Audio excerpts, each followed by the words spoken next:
வணக்கம். நான் உங்கள் ஜோதிடர் பிரபஞ்சம் பீதாம்பரக்கண்ணன்.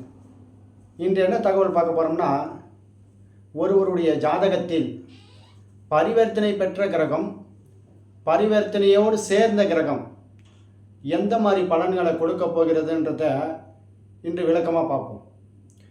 இப்போ ஒரு உதாரண ஜாதகத்தை எடுத்துப்போம். சூரியன் புதன் விருச்சிகத்தில் இருக்குது, செவ்வாய் சிம்மத்தில் இருக்குது. அப்போ விருச்சிகத்தில் இருக்கக்கூடிய சூரியன் செவ்வாய் பரிவர்த்தனை பெற்றிருக்கு. சரி, இந்த ஜாதகரோ இல்லை ஜாதகியோ பரிவர்த்தனை பெற்று இருக்கிறதுனால இது ஒரு பெண் ஜாதகம்லாம் எடுத்துங்களேன். சூரியன் செவ்வாய் பரிவர்த்தனை பெறதுனால, செவ்வாய் என்றால் பெண் ஜாதகத்தில் கணவன், கணவன் பரிவர்த்தனை பெற்று இருக்கிறதுனால இவருக்கு 2 திருமணம், இல்லைன்னா திருமண பந்தத்தில் முறிவு பெற்று 2வது திருமணம், இந்த அமைப்பை கொடுக்குது. சரிங்கய்யா, ஓகே. சூரியன் செவ்வாய் பரிவர்த்தனை பெற்றதுனால இவருக்கு அந்த திருமண பந்தத்தில் 2 திருமணம் அல்லது 2வது திருமணம் என்ற அமைப்பை கொடுக்குது. இதன் கூட சேர்ந்த சூரியன் புதன் விருச்சிக ராசியில் இருக்குது. செவ்வாயும் சூரியனும் தான் பரிவர்த்தனை ஆகுது. ஆனால் அந்த புதன் என்ன செய்யுது? சூரியனோடு சேர்க்கை பெற்று இருக்கிறதுனால அந்த புதனும் பாதிப்படைகிறது. இந்த ஜாதகிக்கு புதன் என்றால் சகோதரி.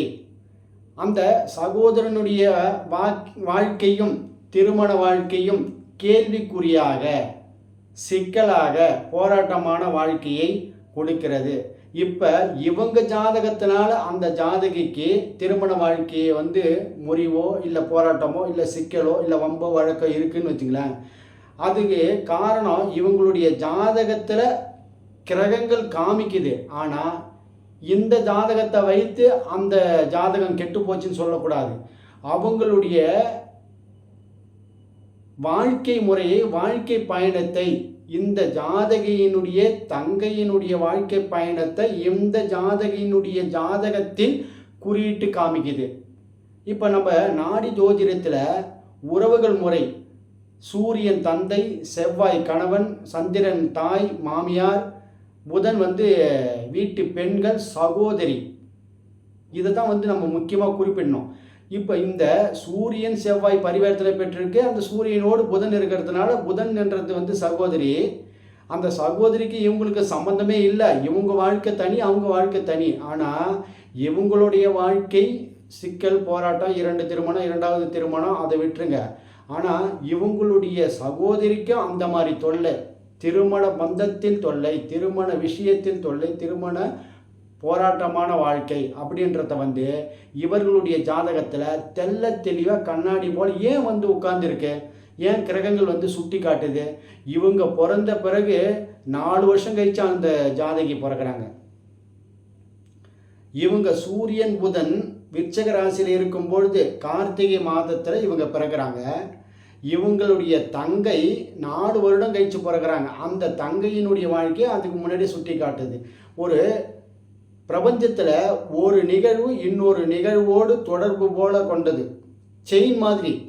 எந்த ஒரு நிகழ்ச்சியாக இருந்தாலும் சரி, அப்படி காட்டும் பொழுது நாம் எந்த விஷயத்தில் பாண்டித்தியம் அடைகிறோமோ, இந்த ஜாதகம் என்பது நாடி ஜோதிடத்தில் அதி அற்புதமான கிரகங்களின் காரத்துவமும் ராசிகளின் காரத்துவமும் வைத்து மிக எளிமையாக தெளிவாக பக்காவாக சொல்லக்கூடிய அமைப்பு.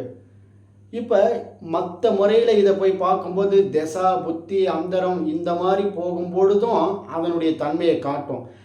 இந்த எளிமையாக காமிக்குது. உங்களுடைய தங்கச்சி வாழ்க்கையும் உங்களுக்கு சிக்கலான போராட்டமான திருமண வாழ்க்கை வாழ்ந்துட்டு இருக்காங்களான்னு கேள்வி கேட்டால் எடுத்து அது கேள்வி முடிப்பதற்குள் அவங்களுக்கு ஆமான்னு ஒரு பதில் வருது.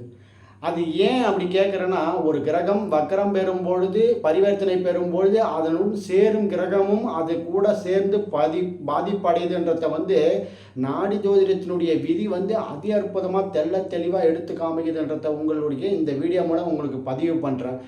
அப்போ இதுபோல் மற்ற கிரகங்களுடைய நிகழ்வும் மற்ற கிரகங்களுடைய சேர்க்கையும் அடுத்தடுத்த வீடியோவால் நம்ம பார்க்கலாம். அடுத்தடுத்த நிகழ்வுகளோடு நம்ம சந்திக்கலாம்.